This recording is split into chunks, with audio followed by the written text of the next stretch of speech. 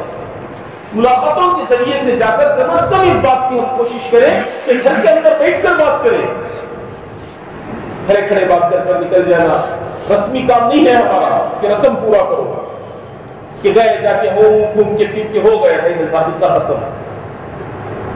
2.5 گھنٹے کے نام پر 5-10 منٹ لگانا نہیں ہے، گھڑی دیکھ کر اپنے وقت کو لگائے۔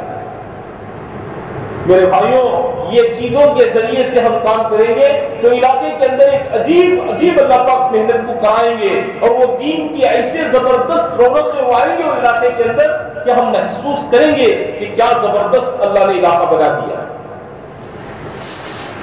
اس کے خاطر گھر گھر جانا، فرد سے ملاقات کرنا، اور اس کی ترتیب کیا ہے کہ آخر سے شروع کریں، شروع ادھر سے نہیں بلکہ شروع کہاں سے کریں کہ شروع آخر سے کریں، اور ہر زون کی ترتیب اور ہر گلی گلی تقسیم کر کر وہی ساتھی اس زون کے اندر جائے، دوسرے ساتھی نہ جائے۔ کیوں؟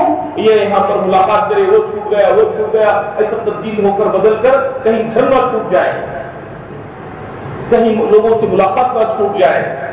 اس کے لیے ترتیب اور بنا ترتیب سے ملاقاتیں ہوں۔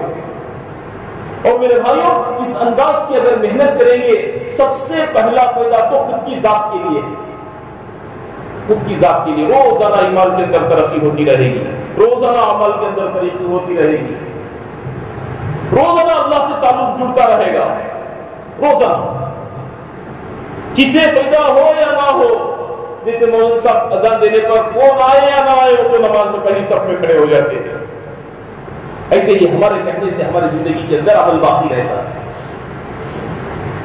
ہم دیکھو، ایک چیز تو پکی طے شدہ چیز ہے، ہمیں یہ یاد رکھنا چاہیے کہ ہم دوسروں کی ہدایت اور اصلاح کی فکر میں پڑھ کر نہیں جا رہے، بلکہ ہم خود کو ہدایت کی طلب میں ہم وہاں تک جا رہے ہیں، پھر جانا آسان ہوتا ہے، ورنہ کیا ہوتا ہے کہ کام بوجھ بن جاتا ہے، ورنہ نہیں بولے تو مایوس ہو جاتا ہے آدمی، مایوس ہو جاتا ہے، تو تھک کے رہ جاتا ہے۔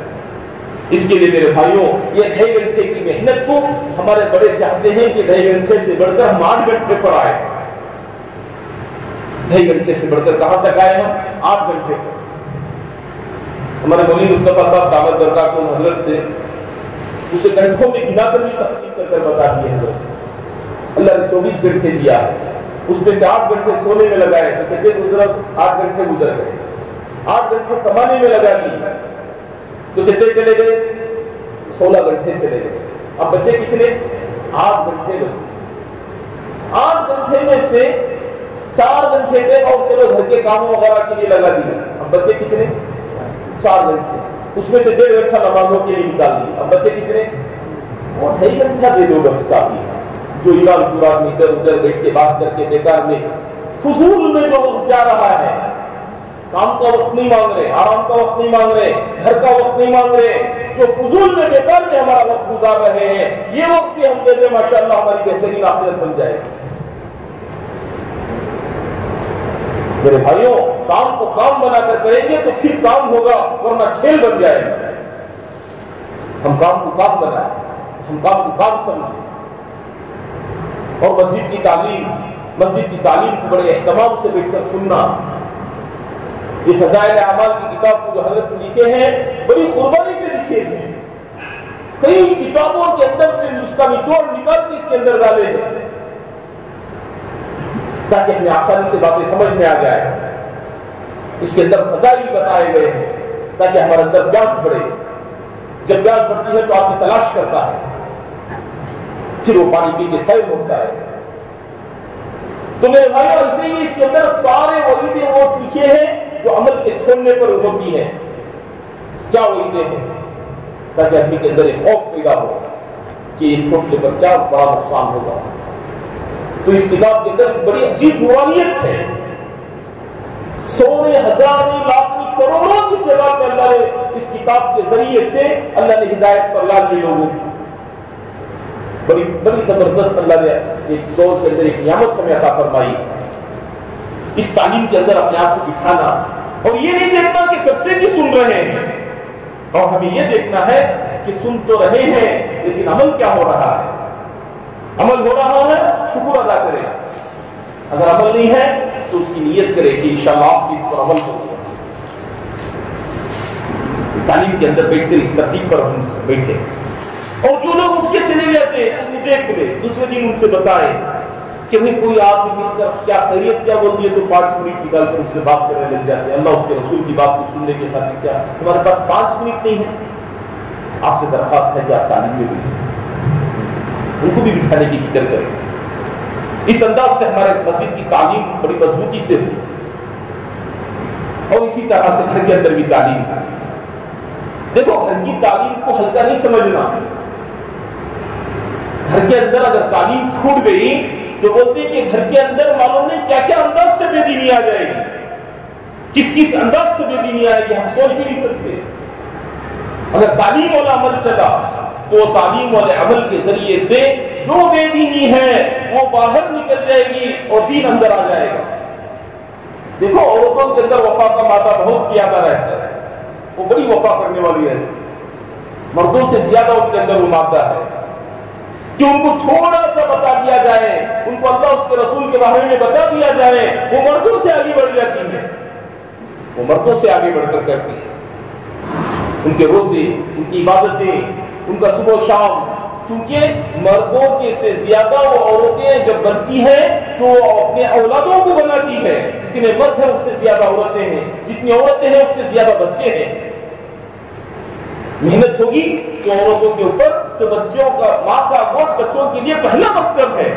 وہ سارے کے سارے بچے پروان جو چڑھیں گے وہ دیندار بن کے چڑھیں گے. اس لیے گھروں کی تعلیم ضروری ہے. جب جناب محمد رسول اللہ صلی اللہ علیہ وسلم دنیا میں آئے، مکے میں رہے، مکے سے مدینہ گئے، مدینے کے اندر پہلے جو یہودیوں کے مدارس چلتے تھے وہ بڑے پیمانے پر چلتے تھے، جس میں سارے بچے جا کے پڑھتے تھے. وہ مدارس کا جو نام تھا وہ بیت المدارس بول کر وہ نام رکھتے تھے.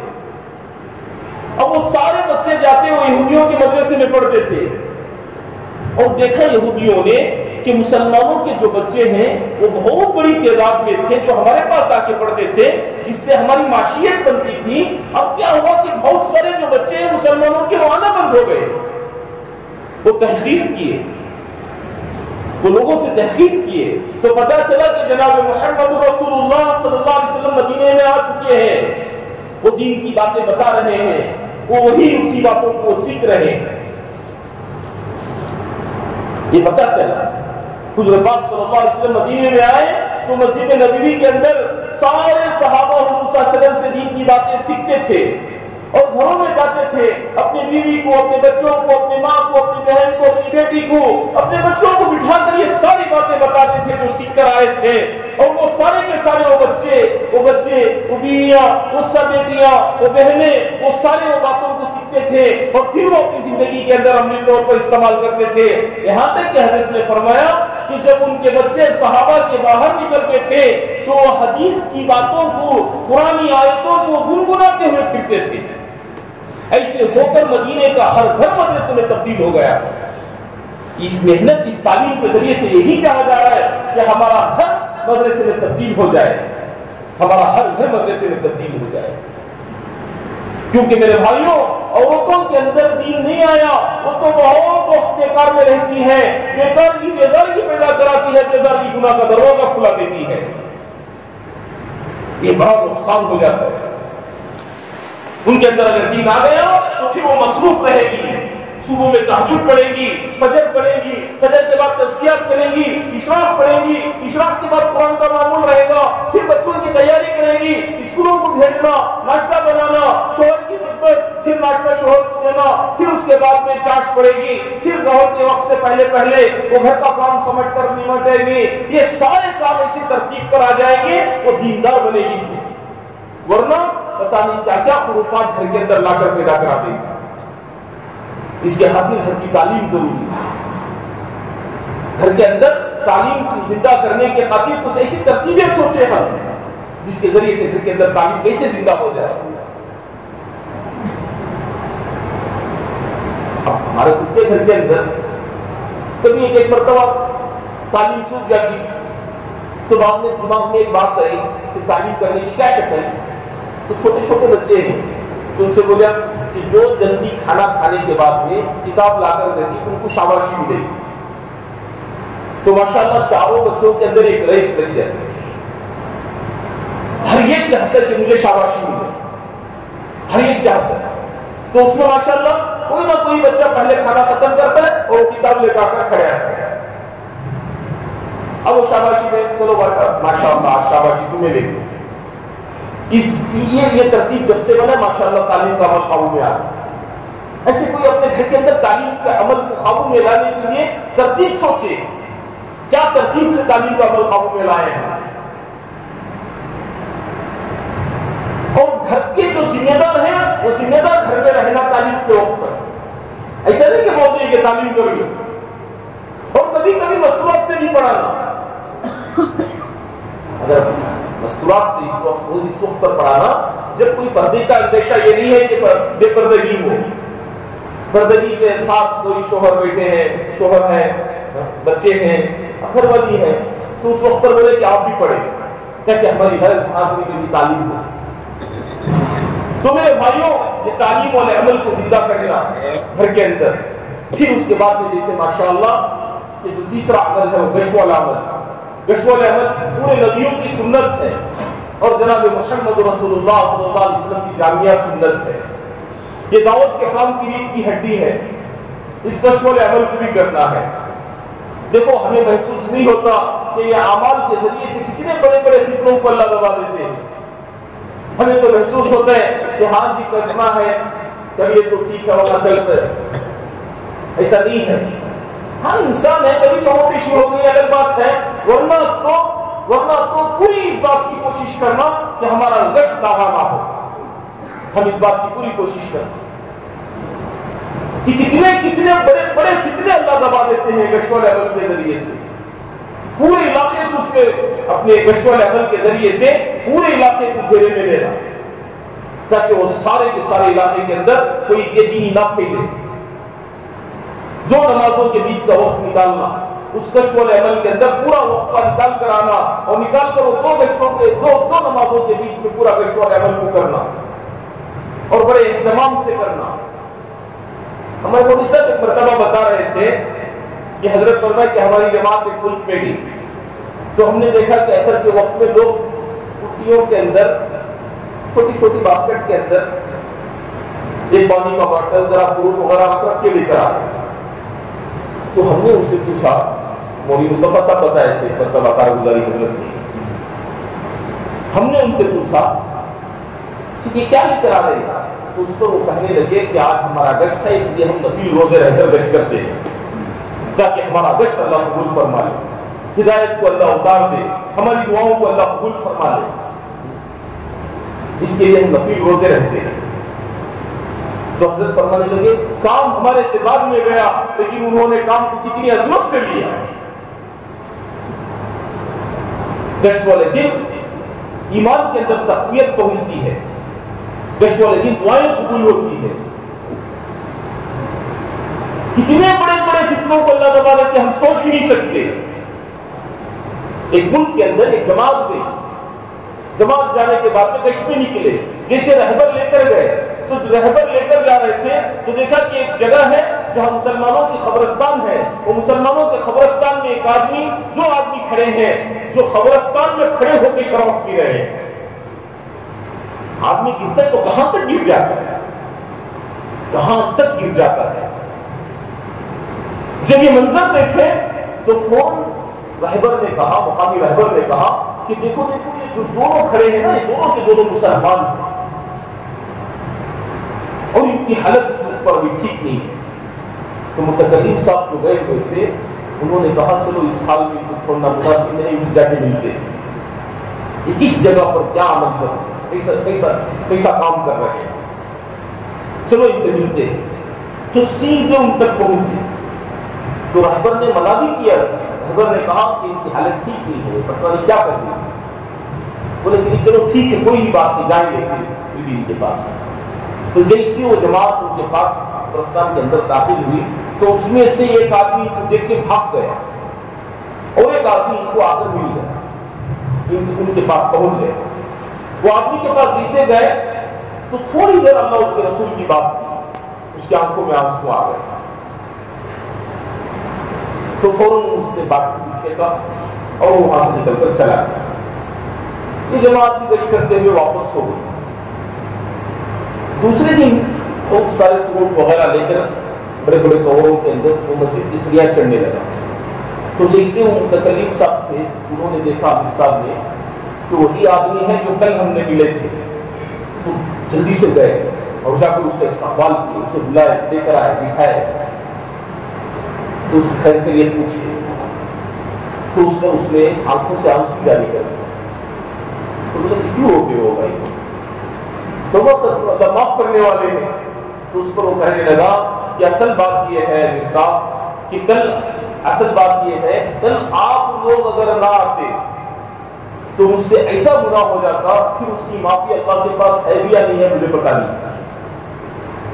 اس پر امیر صاحب نے پوچھا کہ کیا بات تھی, کیا بات ہونے والی. تو اس پر وہ کہنے لگا دیکھو بات اصل یہ ہے کہ میرا جو باپ ہے وہ بڑا مالدار تھا لیکن باپ کا انتقال ہو گیا, تو میرا جو پاس جتنا مال تھا وہ سارا مال میں عیاشی میں لگاتا رہا. سکون کی تلاش میں آدمی پتہ نہیں کیا کیا کر بیٹھتا ہے, سارے وہ چیزیں کر دیتا ہے جن چیزوں کے اندر سکون ہے ہی نہیں. بڑے عجیب انداز سے میں نے مال کو پانی کی طرح بہا دیا. اور میرے دوست آشنے بھی ایسے تھے جو ساتھ میں رہ کر سب کچھ لگانے تک سب کچھ رہے, جب سب کچھ ہو گیا تو چھوڑ کے چلے گئے. کل جو میرے ساتھ میں تھا وہ ایک ہی میرے ساتھ میں بچا ہوا تھا, مال ختم ہو گیا. اب مال لگانے کے لیے کوئی مال نہیں تھا. اب میرے پاس ایک گھر بچا ہوا تھا, وہ گھر پر میری ماں کا قبضہ تھا. اس پر وہ جو میرا دوست تھا وہ دوست مجھے یہ بات پر تیار کر رہا تھا کہ دیکھ تیرے ماں کا جو جس پر قبضہ جو گھر ہے وہ گھر پر جو تیری ماں کا قبضہ ہے, تو ایک کام کر ایسا شراب پی تیری ہوش تیرے میں نہ رہے, اور کوئی ایسی وزندار چیز لے اور تیرے ماں کو ایسا وار کر جس سے تیری ماں مر جائے اور تیرے گھر پر تیرا قبضہ آ جائے, پھر تو کہاں چاہے تیرا گھر استعمال کر سکتا ہے. اس پر میں تیار ہو کر اس کی تیاری کر رہا تھا کل اس وقت پر. اگر آپ لوگ نہ آتے یہ عمل تو میں کرنے والا تھا, بتاؤ یہ عمل اگر کر دیتا تو پھر اس کی معافی اللہ کے پاس ہے یا نہیں ہے مجھے پتا نہیں تھا. میرے بھائیوں کتنے ایسے چیزوں کو, کتنے ایسے فتنوں کو اللہ گشتوں کے ذریعے سے دبا دے کے پتا نہیں ہے. ہم ہلکا سے کچھ کو چھوڑ دیں, اللہ ہم سب کو معاف فرمائے. یہ گشت والے عمل بڑے نورانی عمل ہیں, بڑے طاقتور عمل ہے. اس کے ذریعے سے بڑی محنتوں کے اندر جان پیدا ہو جاتی ہے. اس گشت والے عمل کو ضرور کرنا ہے اور دوسرے گشت کا بھی اہتمام کرنا ہے. دوسرے گشت کا اہتمام بڑے اہتمام کے ساتھ کرنا ہے. کیوں؟ کیونکہ وہاں کی بے دینی یہاں پر نہ آئے. وہاں پر جو بے دینی ہے وہ یہاں پر نہ آئے. ہمارے مولوی مصطفیٰ صاحب حضرت اس کی ایک بڑی پیاری مثال دے کر بتاتے. اس کی مثال کیوں دے کر بتاتے کہ ہمارے یہاں بارش نہیں ہو رہا ہے, کہیں اور علاقے میں بارش ہو رہا ہے. وہ علاقے کے اندر کا بارش, اس کی ٹھنڈی ہوائیں ہمارے گھر کے الماری کے اندر رہنے والے پلاسٹک کے ڈبے کے نمک کے اندر گیلا پن لا سکتا ہے, تو وہاں کی بے دینی کا ہوائیں یہاں تک نہیں آئے گی.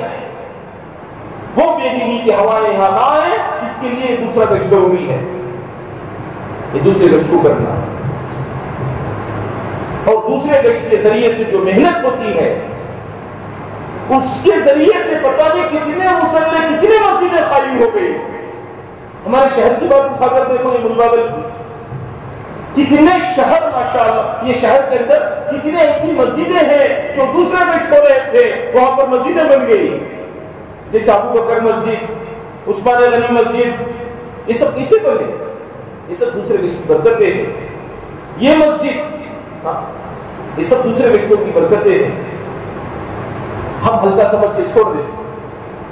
نئے نئے علاقے تلاش کرنا, وہ علاقوں پر پہنچنا, کوئی کمزور مسجد ہے اس مسجد کے اندر اہتمام سے گشت کو پہنچنا, وہ پہنچ کر ہم اس عمل کو کریں گے تو جس کے ذریعے سے ماشاءاللہ کئی مصلے, کئی مساجد قائم ہو جاتے ہیں وہ علاقے کے اندر. وہاں بے دینی ختم ہو جاتی ہے اور دین زندہ ہونے کی شکل صورتیں پیدا ہو جاتے ہیں. اس کے لیے ہم دوسرے گشت کو اہتمام سے کریں, جو بھی کریں گے انشاءاللہ.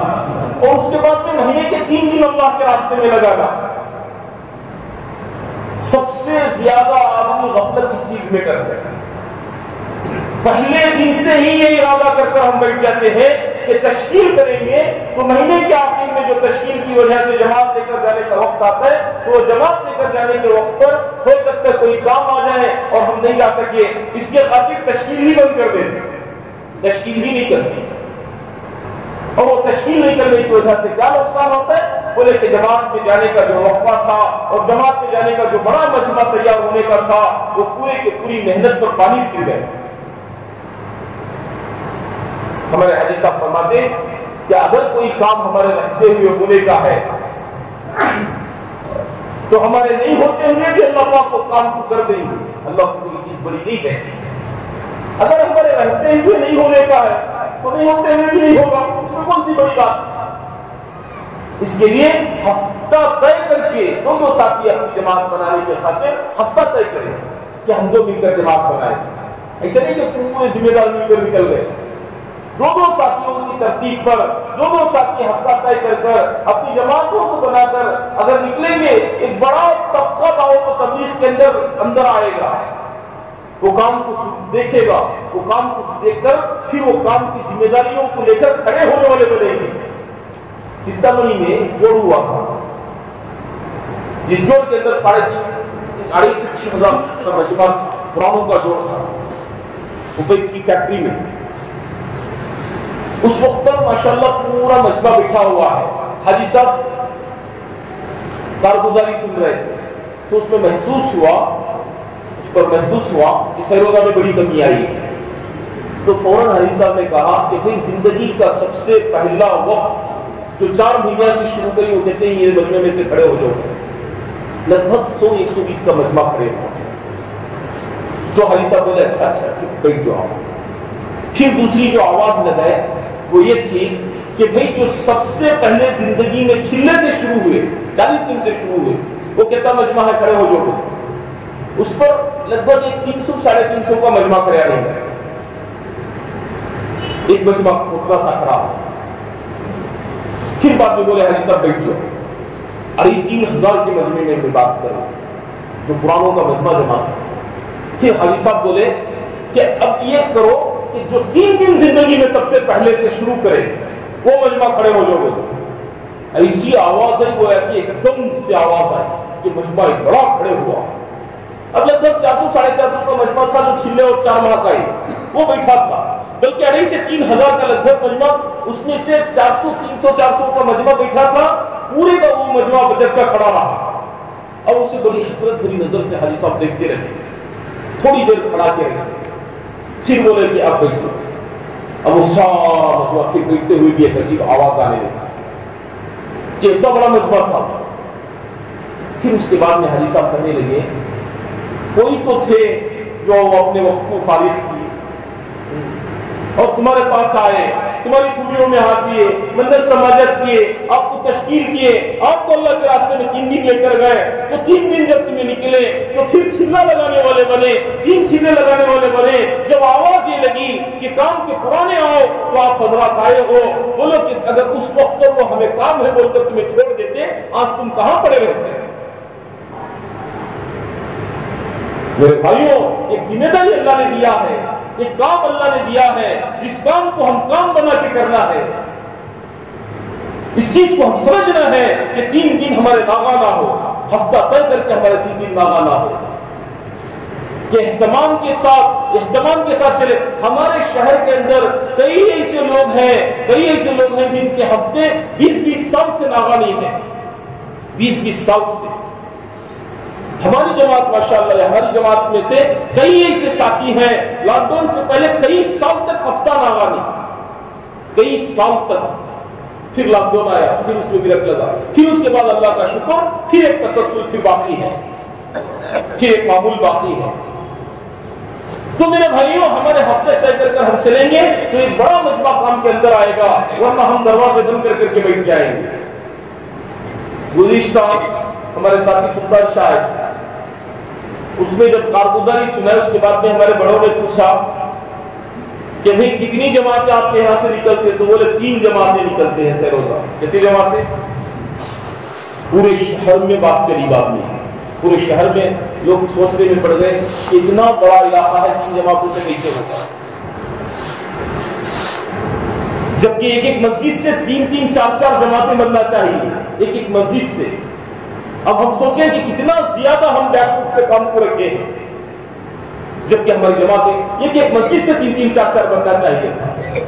اس کے لیے ہم سب یہ بات کے ارادے کریں کہ ہم سب اللہ کے دین کے خاطر آپ کا لگائیں گے کہ جان و مال لگائیں گے انشاءاللہ.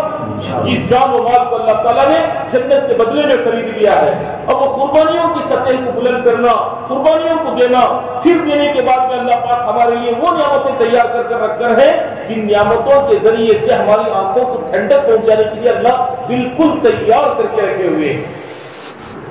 اس کے خاطر میرے بھائیوں, وہ ساری نعمتوں کو حاصل کرنے کے خاطر یہاں کی تھوڑی سی مشقت, تھوڑی سی تکلیف, تھوڑا اپنے صبح شام کی قربانی, مہینے کے 3 دن, چھلا 4 مہینے, یہ سب لگا کر ہم اپنے آپ کو لگائیں گے انشاءاللہ. کون کون کریں گے وہ انشاءاللہ؟ سب کریں گے انشاءاللہ, اللہ قبول فرمائے. اب بتاؤ کہ 4-4 ماہ کے اندر چھلے کے اندر کون کون چلے گی؟ کیا تاریخ سے؟ 6 تاریخ سے کون کون چلیں گے بتاؤ میرے بھائی. دیکھو موت ایک ایسی چیز ہے وہ کسی کو چھوڑے گی نہیں, وہ کب کس کے پاس آ جائے پتہ نہیں, کب کس کے پاس آ جائے.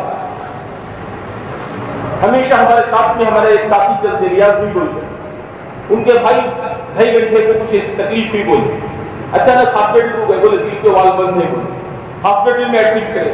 پھر ان کو بتانے لگے کہ نہیں اوپن ہارٹ سرجری کرنا. کہ عجیب کیفیت ہے, عجیب چیزیں سننے میں مل جائے. کب کس کے پاس کیا چیز آ جائے پتہ نہیں. اللہ ہم سب کی عمروں میں برکت نصیب فرمائے, صحت تندرستی کے ساتھ. کہ بڑا خطرناک دور چل رہا ہے کہ کون کو کس کا وقت بلا اور کس کا آ جائے پتہ نہیں. وہ وقت آنے سے پہلے اس کی بہترین تیاری ہو جائے, اس کے لیے اللہ کے راستے میں نکلتے رہنا ہے. بتو ارادے کرو, ہمت لے کرو, کھڑے ہو جو ماشاءاللہ 6 تاریخ سے چلنا ہے. اشرف بھائی جو چلے گئے اللہ قبول فرمائے, اللہ عمر میں برکت نصیب فرمائے, اللہ صحت تندرستی عطا فرمائے. بولے کھڑے ہو جائے ماشاءاللہ. بڑا مبارک مجمع ہے, کیا نام؟ افروز پاشا, ماشاءاللہ. اللہ بے انتہا قبول فرمائے, اللہ جان میں مال میں عمر میں برکت نصیب فرمائے. جی بولے ارادہ کرے, کھڑے ہو جائے ماشاءاللہ. ایک بڑا مجمع ہے, سب کے ارادے آنے چاہیے, سب کے ارادے ہونے چاہیے. جلدی کرو ماشاءاللہ. بتو بھائی ماشاءاللہ ارادے کرو. پرانے ساتھی ہیں ہمارے ماشاءاللہ, لیکن چلنے والوں کی اتنی ساری کمی ہو یہ کہ سلطان شاہ میں ہمیشہ جماعتیں آ کر رہتی ہیں اور کہتے ہیں کہ لیک چلنے والوں کی کمی ہے. پرانے ساتھی کہتے ہیں کہ ہم مصروف ہیں. عبداللہ چلیں گے، اللہ قبول فرمائے، اللہ بے انتہا قبول فرمائے. آپ اس میں ذرا کندھوں پر ہاتھ رکھو، ذرا ہمت کے واسطے کندھوں پر. میں ہوں سید منیر، سن میرے رب یہ دعا. میں ہوں سید منیر.